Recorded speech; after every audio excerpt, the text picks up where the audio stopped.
Okay mga kababayan, Chris Ulo po at welcome back po rito sa ating YouTube channel. Okay, pag-usapan ho natin itong bunsong anak ho ni Digong na ang pangalan Kitty Duterte.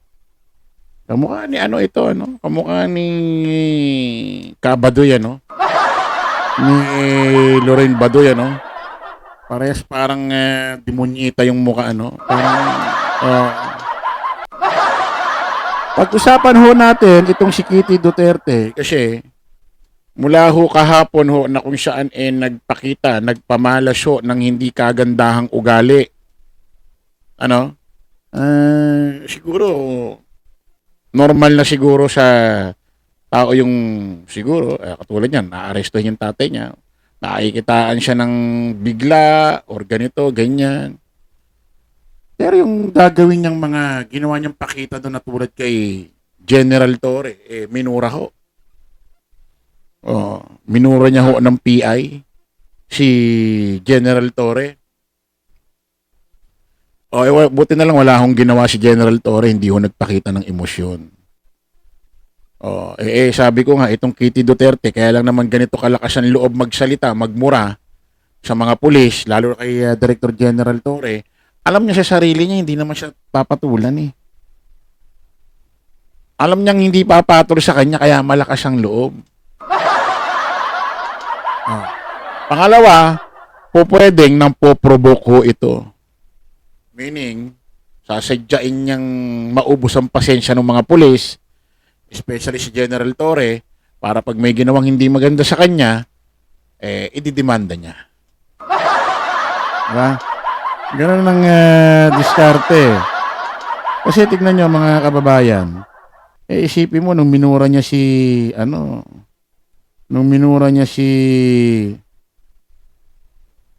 pangalan nito, si General Torre, naka-ready pa ho yung cellphone niya. Nabura na sa Facebook. Binura ni Facebook yung pagmumura kasi hindi ho maganda. Naka-ready eh. Nakaganon yung cellphone niya nung pini-ay niya eh. So, ibig sabihin, naka-record na. Nire-record niya na para kung sakali may gawin si General Torre, magiging ebidensya niya na yon para masampahan niya ng kaso si General Torre. Buti na lang ho ito si General Torre, hindi ho nagpadala sa emosyon niya.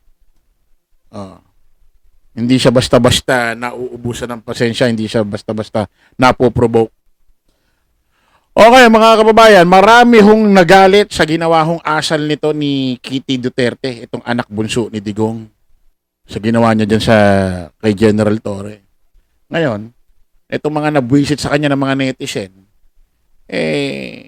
kung ano-ano ho ang pambabash or ang dami hong hinalungkat sa kanya, kung ano-ano ho ang binulgar sa kanya. Ito pa, mga kababayan. Isa ho ito sa ginawang pangbabas sa kanya. Meron hong nag-post sa FB. Basahin ho natin ha. Kitty Duterte, kung nananahimik ka na lang, di sana di pa naungkat yung ilong mo. Ayan ho, poso yan ni Arky Chu ha. Ayan. Basahin natin ha. Kitty Duterte, kung nananahimik ka na lang, di sana di na naungkat yung ilong mo. Di ko na rin sana malalaman na kasama pala yan sa ano ito? Young nose bridge mo. Ano pa sabi rito?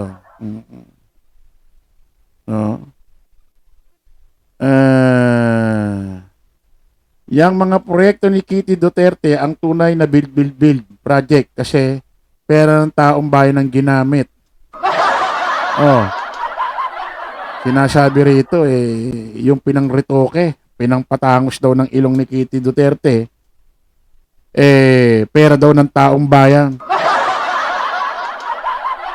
Ang titindi ho ng ginawang pambaba sa kanya Oh.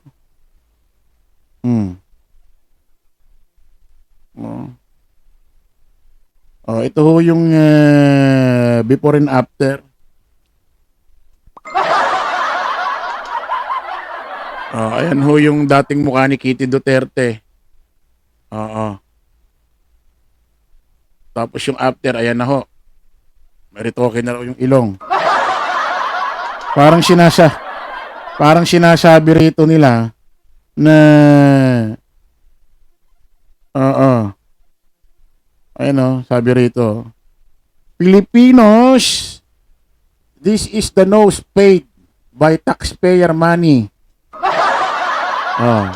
Parang sinasabi rito mga kababayan na yung ilong ni Kitty Duterte dating sarat, pango, lubog at pango. At pinaritoke, pinatangos lang ho, gamit ho ang pera ng taong bayan. Hmm. Meron pang ang ano rito, kumakalat na larawan na ako hindi ako maniwala rito sa ano na ito eh. Oo. Meron ho siyang pinakita. Oo, Minayde. Kasi kahapon active na active sa social media ito eh. Kulang na lang ho pati pag-CR niya my day niya. Oo. Meron ho siyang Minayde. Ayan ho. Oo. May butas ho yung kanyang sweater. Ngayon pag tinignan niyo ho yung sweater niya, ang kapal-kapal.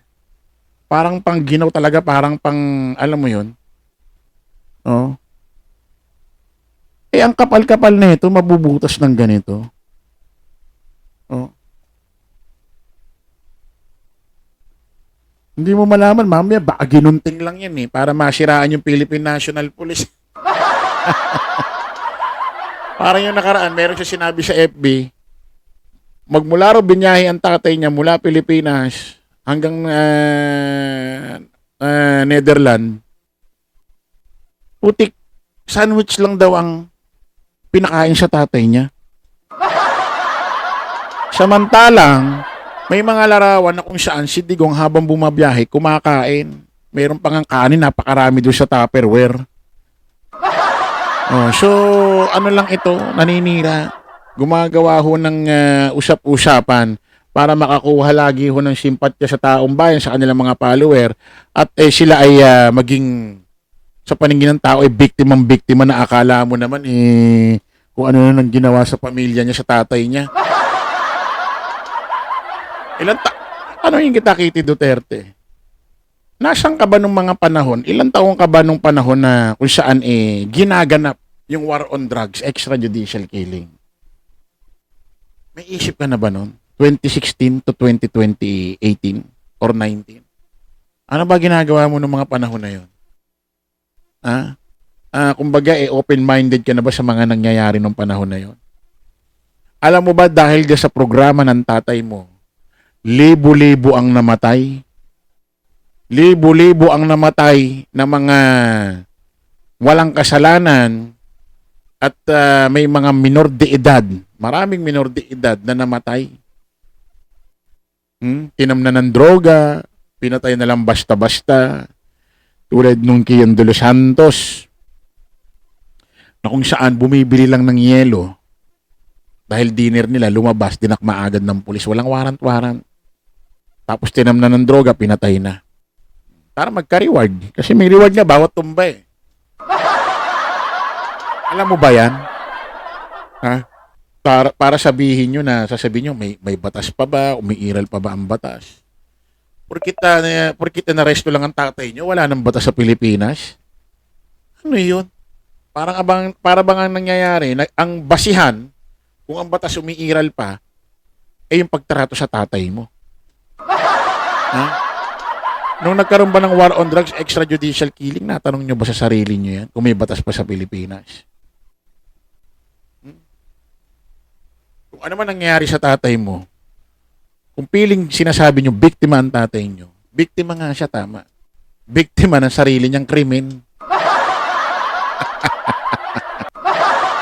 Ha?